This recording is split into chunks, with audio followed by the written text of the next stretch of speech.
here in Austin 87 years ago. Folks referred to that era as now, you all know. And those very same folks in that very same year, you ask where they're at and they'll say, I'm here. So here and now, I shall tell something wild. And it starts with the birth of a startling child. 10/23/1927.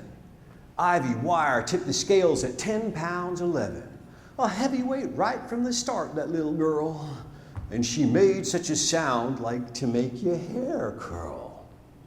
But the sound, it got sweeter almost by the day. Baby Ivy sang when she had something to say. She'd sing herself to sleep when she got sleepy.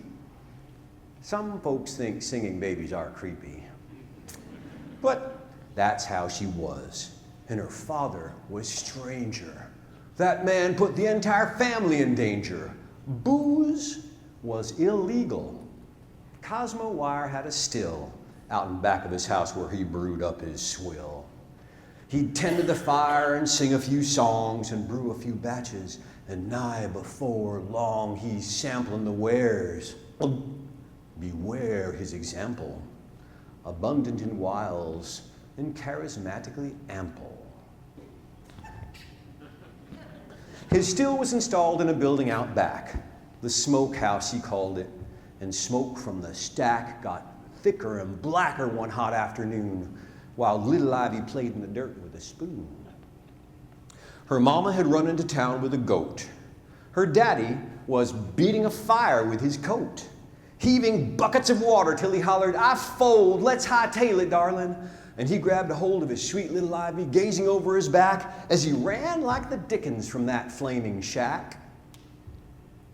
The explosion was heard all the way to UT. The most beautiful thing Ivy ever did see. Then back toward the flames ran old Cosmo Wire, because now the back of the house was on fire. Ivy watched as her daddy threw buckets of water and ran around shouting, you stay away, daughter. Soon Ivy's mama, she runs up the drive, looking like she's gonna skin him alive. Where is she, cried Celia, my sweet Ivy Wire?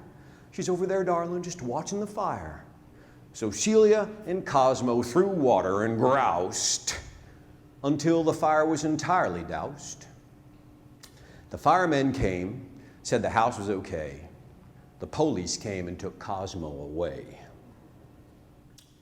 Now the judge allowed before Cosmo's trial that he could go home for a little while.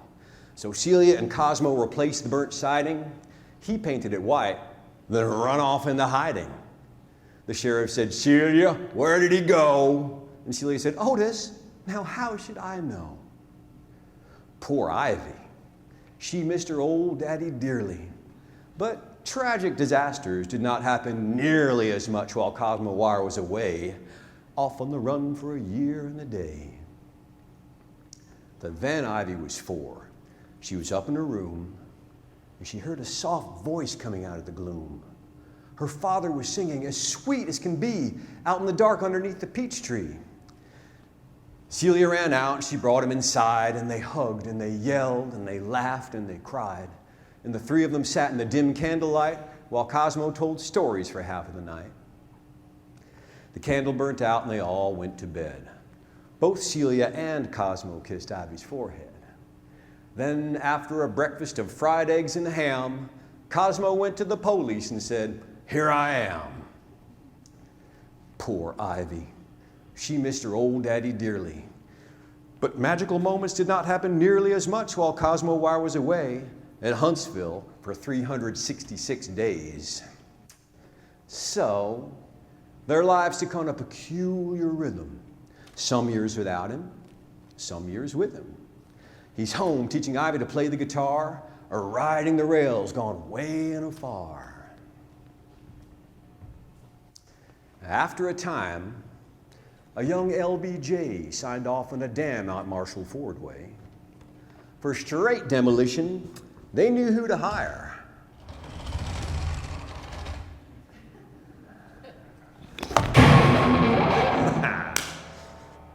and rock blasting seemed to suit Cosmo Wire. The money was good, but Cosmo fell into some high-stakes games with some low-life men. Poker was Cosmo Wire's fatal flaw. Oh, how he loved that 5-card draw. He sat and he wagered. He hummed till he hollered. He ended up owing them $3,000. Now, these men were hard, bad-tempered and vile, but Cosmo could charm a deranged crocodile. If you boys could give me a generous reprieve, I'll pay you in full on New Year's Eve. Now, Cosmo was in an impossible spot, and that's where his worst ideas were begot.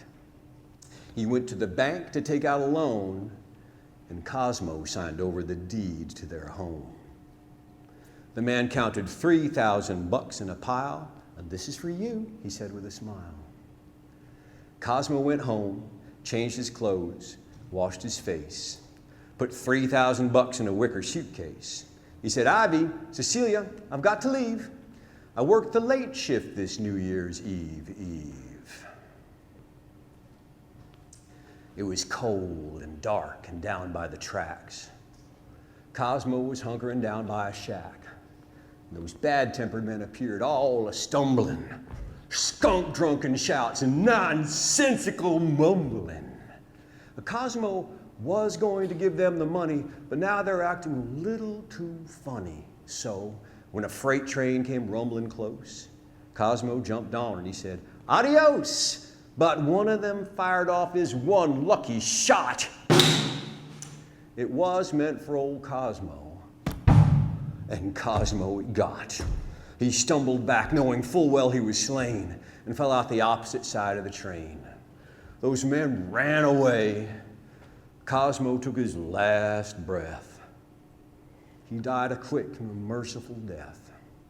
Then as he lay lifeless, his body still warm, a faint apparition arose from his form, up from his body and off of the ground, till some primal force started pulling it down.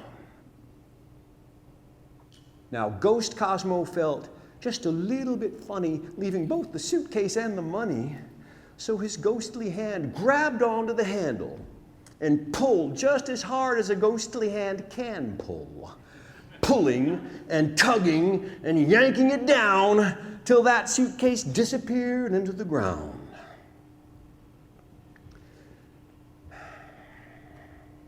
The sheriff told Celia that Cosmo was dead. Sour moon dangling over her head. The bitter wind blew at the rattling leaves. It was the worst ever New Year's Eve. On Monday, the banker man came to their home and he told Cecilia about Cosmo's loan and the monthly note Celia would now have to pay, the first payment due in 21 days. 1938 put Cecilia through the ringer. And for Ivy Wire, too, it weren't no humdinger. The way kids talk sometimes can be pretty rough. The last day of school couldn't come soon enough. When that bell rang, Ivy yelled out, "I am free!" And she sang all the way home and climbed up a tree. Now, later that night, the crickets were playing. The summertime breeze set the curtains to swaying. The radio downstairs is playing the part where Ivy and the Wicker Suitcase starts. No need for needles, no need for pins. When one story's over, another begins.